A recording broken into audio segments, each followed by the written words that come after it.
Masquera saying muri Zimbabwe, welcome to our channel. Apatno kuigirai nyaya dzinochitika mumatimana enyika. Nasi muri Zimbabwe takigirai nyaya buritswani Zanu PF insider va Saibeth Musengezi avo vabuda vachitaura pamusoro penhau yeplan yakarongwa neZanu PF muri Zimbabwe yekwankwa achiextenda term yapresident Emerson Mnangagwa kuti achitaura zvakawanda sara iye achiti opposition irikufana kutanga kutomobilize vanhu vayo paground zvichiri zvakadai hanzi nekuti Zanu PF yatopinda muelection mode hanzi ende vane blueprint ravo ravakaronga rekuti vanwe vachibvisa maelections a2028. Nyaya iyi yakabuditswa nemaizimbabwe.com vachitaura ivo vachiti in the corridors of power in Zimbabwe, a storm is brewing over a leaked blueprint that allegedly outlines a meticulous plan to scrap the 2028 general elections and extend President Emerson Mnangagwa's tenure. The revelations, brought to light by former Zanu PF insider Saibeth Musengezi and echoed by political analyst Jelas Mawarire, suggest a coordinated effort to bypass constitutional term limit and entrench the current administration's grip on the nation. Musengezi, who rose to prominence after challenging Mnangagwa's legitimacy in court, has warned that the ruling party is already in election mode, positioning itself to manipulate the political system years before the next scheduled vote. Speaking after the launch of his new political outfit, Musengezi argued that the early mobilization by Zanu PF is a clear indicator of a deeper strategy to ensure survival beyond 2028. Zanu PF is in election mode right now as we speak. They are moving around the country, holding rallies. What is the purpose if not elections? Musengezi questioned. The alleged plot is reportedly detailed in a document titled The Breaking Barrier Initiative. According to Jelas Mawarire, a former opposition leader and political analyst, this blueprint aims to amend Section 92 of the Constitution of Zimbabwe. The proposed amendment would shift the election of the president from a popular vote by all registered citizens to a vote conducted solely within Parliament.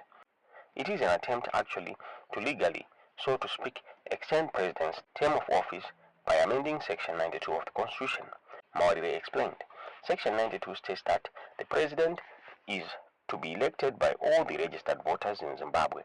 The repeal of Section 92, which is being pushed by that document, would then result in a situation where the president will be elected only by Parliament.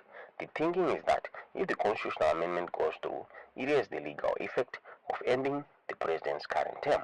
Mawarire further alleged that this move is being pushed by a clique of influential businessmen who seek to prolong their access to state-sponsored wealth and shield themselves from accountability. This is motivated by criminality because the guy has accumulated a lot of wealth, and he knows that along the way there are issues to do with human rights violations that he wants to run away from. And this one is very good cover for him to go for as long as possible, he added. The BBI document surfaces amidst a growing ED 2030 campaign within Zanu PF, which seeks to extend Mnangagwa's rule to 2030, despite the president publicly stating that he will retire at the end of his second term in 2028. The ruling party's national conference, People's Conference in Bvuu, recently passed resolutions supporting the extension. However, the path to 2030 is fraught with internal divisions. Reports suggest that the military and certain factions within the party are uneasy with the proposed extension. The 2017 change of government, which saw the late Robert Mugabe ousted, was predicted on a promise of reform, a promise that Musengezi says has been betrayed. We wanted a lot of reforms in the party. Unfortunately, the system was still rigid, so we expected Mnangagwa to change a lot of things, but I'm actually seeing things getting worse, Musengezi told Newsday. He pointed to the 2024 Corruption Perception Index, which showed Zimbabwe sliding backwards, scoring only 21 out of 100 points. Corruption is too much. Yes, development is there, but it's isolated and it's coming to very few people. If you see roads being constructed, very few companies are doing those things. The owners of those companies are politically connected. The plot has also sagged in exiled former cabinet minister Professor Jonathan Moyo. Mawarire accused Moyo of being involved in the BBI blueprint, a claim that Moyo has vehemently dismissed as a pretext for distraction. In a social media post, Moyo used a proverb about a mad dog to describe the accusations. At its core, the proverb delivers a twofold moral maxim: beware of false accusations or pretexts for unjust actions on the dark side. It warns against the toxic tendencies such as the kind of poisoning seen in politics today. Adding to the complexity is the role of Sengezo Shabangu, the self-imposed Secretary General of the Citizens Coalition for Change. Shabangu decimated the opposition through a series of controversial recalls of elected officials, is now reportedly spearheading a plan to suspend the 2028 elections. Critics argue that Shabangu is acting as a proxy for Zanu-PF to provide a veneer of multi-party support for the constitutional amendments. Ndonyaya yabuditswa muri Zimbabwe nemaizimbabwe.com tisingazei kuti munoiona sei tiudzeiwo zvamuri kufunga comment section. Good morning, comrades. This is Permanent Secretary Tafadzwa Muguti, Engineer Tafadzwa Muguti, Permanent Secretary for Presidential Affairs and Devolution. I think let's just set the record straight. I don't like being threatened. And I'm a civil servant who knows Basaraki. We've been down this road before. Cabinet in 2024 made a directive to riverbed mining Yabanu. Secondly, that was in August 2024. September, kwakabudiswa SI 188. Irikubana zvakare alluvial mining. Anditika. Izve riverbed rehabilitation ibasare ema. Anditika. Cabinet aisati anything. The only company andiri kuziva yaka approacha ema was Temba ye Capsden, yekwa Temba Mliswe. Ichiti Capsden vane rwizi rwekupfuura nemurwizi mavo, nemuconservancy mavo, ndo vanhu vatinoziva isu presidential affairs. Izvo kuti vanhu muri kutumirana matsamba muchisiya OPC, muchifunga kuti tichafembera nemweya mucheno kuti muita basa rei, it does not work. I have written a letter to all secretaries of provincial affairs and devolution, simply reminding them kuti isusu kune cabinet directive and there's also a statutory instrument. As far as I'm concerned, I've not seen my cabinet papers which direct us, my permanent secretaries, kuti tichinje nzira yatinoenda. My job is coordinating my provinces. My job is making sure my provincial economies work. My job is also advising the presidium, OPC, chief secretary, zvatenge taona zvikuitika my provinces. So this thing yekuti maundutumira ma death threats muchitaura zvakawanda muri kutamba. Ina handivhunduke zvekumhanya. I'm also a cadre. Ndiri munhu weZanu PF. Ndakatrainwa like everyone else, and I've done my time.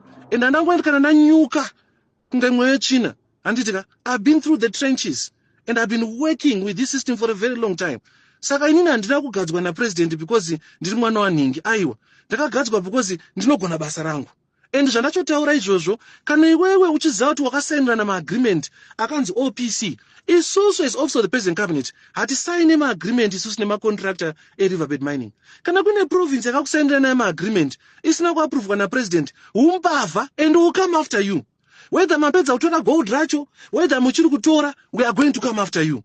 Nyika ine is being plundered. Vanhu muchidestroya zita remukuru wenyika, muchidestroya zita raComrade Idi Mnangagwa, muchifamba muchitaura kuti president havatauri chinhu chisiri kubuda through cabinet. If it is government business, havatauri chinhu chisiri kubuda through politburo, kana if it's party business. Anditika, saka zvekufamba muchinyepera vanhu kuti ye zvazodai muguti mwana mudiki izera as it's the office that I represent. Remekedzai office of the president cabinet. There's a full chief secretary there. Musate zvemusoro wenyu. Kana varishwaya vanyora pasi, then you can do it, means the president knows. Kana musina tsamba yavarishwaya, ibva ipapo.